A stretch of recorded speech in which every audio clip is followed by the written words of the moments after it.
welcome to another video. In today's video, I'm telling the story of my backhoe. Okay, so when I got out to the property, I realized right away, I knew before I got out here, I was gonna need a backhoe. A backhoe is the Swiss Army knives of heavy equipment. Like if you need to get stuff done and you got a backhoe, most likely you can get it done, okay?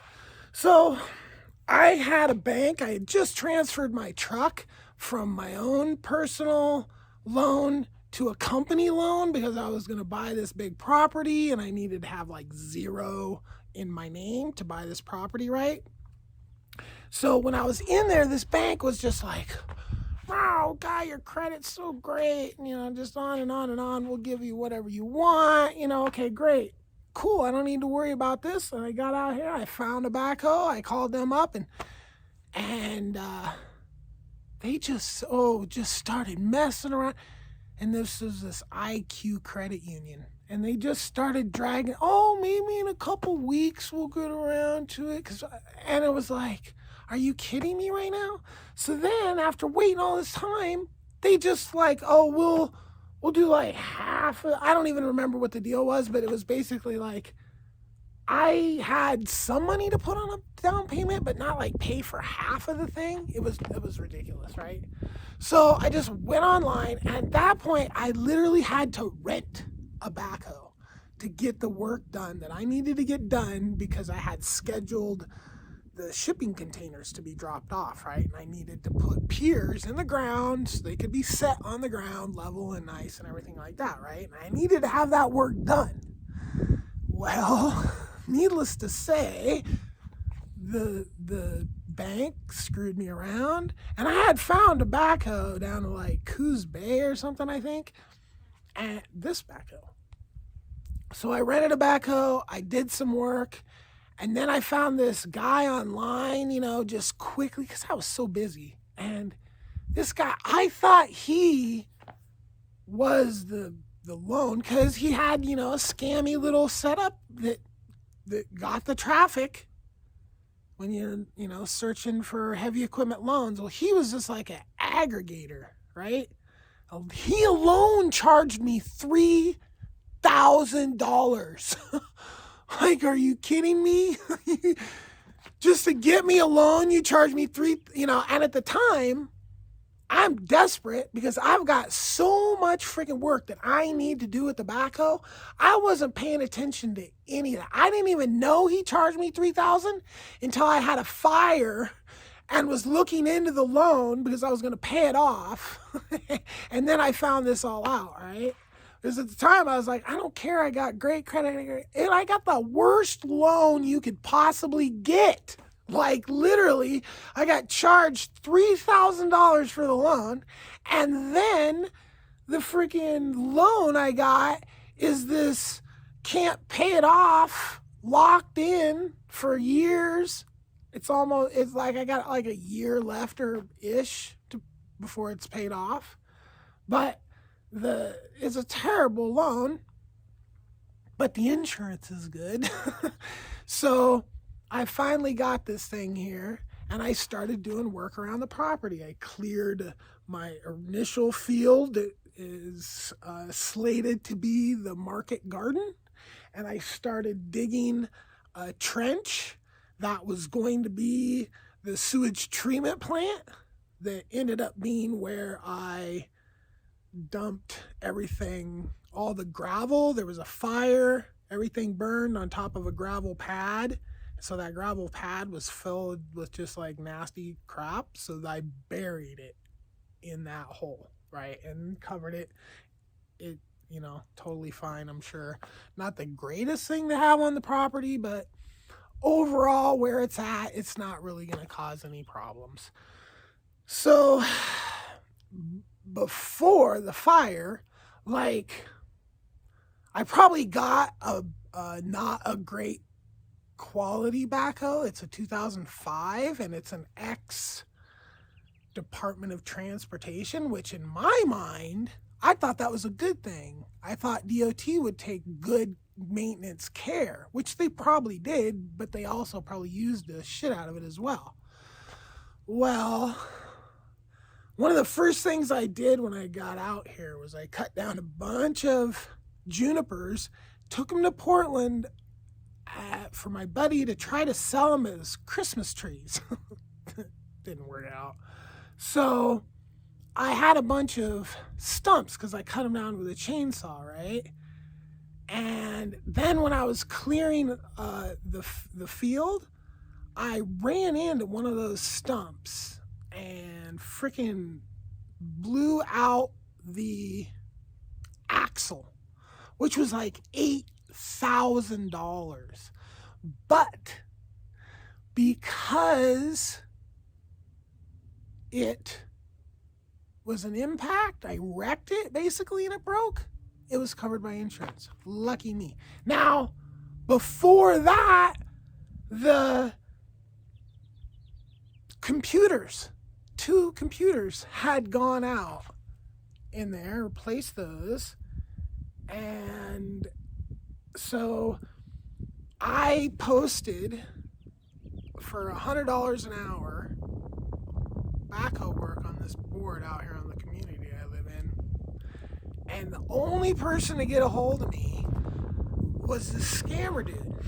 And I knew he's a scammer, but his property is on like a little creek bed that feeds, and that creek goes right across the road. And at that time, I was literally trying to get hired by the community to do the road, right? So I went out and did like thousands of dollars worth of the total right now is 6, but there's a couple different periods, so 6,000. So I went over to this dude's place and built basically like a dam across this so the water wouldn't get to the road, right? So this is how we need to fix this road where I live out here. And so I was basically doing a bunch of little road projects to kind of show people how I would fix the road, or how they could fix the road, how the road needs to be fixed, right? And up the road past where I work, because I basically just always worked from my road down, right? I did a little up, but not much. But then I've been up there to visit people, and I see that they've mimicked what I've done. And it's basically, you got to get the water off the road, and you got to stop the water from getting to the road, okay? So I did all this work, and I was building this dam on this dude's property. And one day I spent over 2 hours nearly flipping the backhoe. I mean, it was, because it was a freaking dam-like thing, right? And I just got a little over to one side too far and started sinking, and I got the backhoe thing swiveled out as cantilever. I'm using the little foot things, and I like hours to not tip over. And I've almost tipped over in this thing 3 times. Once right over here on my property, again, got too close to a ditch and started. And then another one of these, this guy hired me over here to do another one of these kind of berm things that creates a pond behind it and makes the fence go straight, so the land goes like this, but he wanted it flat like that. So again, a big thing that's built up like this, and I got a little too far over the side one time and spent like an hour and a half trying to recover without tipping over. And that's terrifying, like, these things feel real tippy some points, right? So I have done now in this more volunteer work and firefighting than paid work. Like, I got some kids at the way end, we're kind of friends, and we traded for like $300 worth of work. But like, it takes me so long to get to jobs that people want me to, it's like, they have a little job, but it takes me an hour of driving to get there to do the little job, right? So it's kind of, and I've every job that I've gotten, I've had a corresponding breakdown. So every time I've been trying to make money or do jobs with this, I get a breakdown, and I need to, like, one of the first big jobs I got that was an actual paying job, that even though it was a paying job, it took the guy over a year to friggin' pay me for about a $2,000 job, and I had like $2,400 into the shop. Then that same guy hires me for another job, is about $900, and this is what I'm doing now on the front. And then there was 2 bent hydraulic lines on the back of the bucket, and the grill on the front of the thing was all pressed in from pushing over a tree, and the stump came up and just annihilated a bunch of stuff. And it might even have happened twice. I might not have noticed it, like when it did the hydraulic lines, because they weren't broke, but they were bent like into a U, and it didn't work very good after that, the lines. So needless to say, that was a $900 job. It was $700 at the shop. I've been working on this. This cost me about 150-ish bucks worth of material, and I've got hours into the project, right? And then I got another 3 hours of bending. So I had to hook a chain up to the bucket and then hook it to the front where the bent grate was smashed in, right in front of the radiator, and pull it back out into shape. And that took me about 3 hours of messing with it to get it to look nice, you know? So that's one job. And the job before that, the 2000 job, it was like a couple thousand, like the air conditioner went out, and I was under the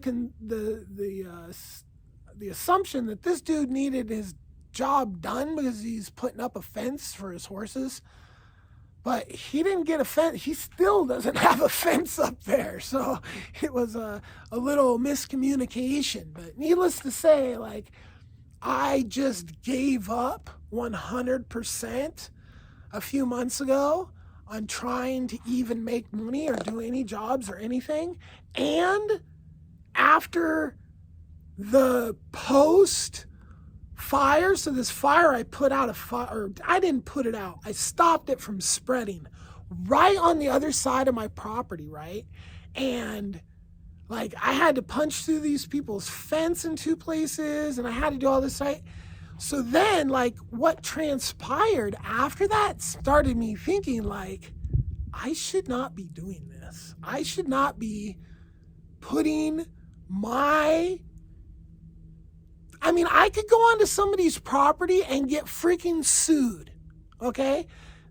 I'm never reporting to another fire again, like, because of liability, right? Like, if I'm not there, I can't be blamed for anything. So you will never see this machine on another fire again, unless it's on my own property, because liability, okay?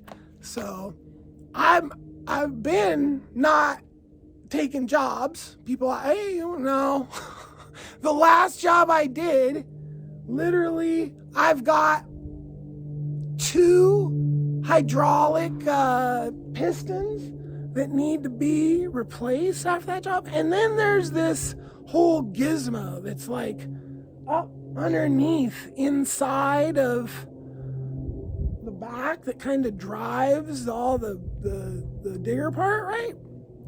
That needs they told me years ago I needed to replace that. It's leaking like crazy, and it's like a $5,000 part, right?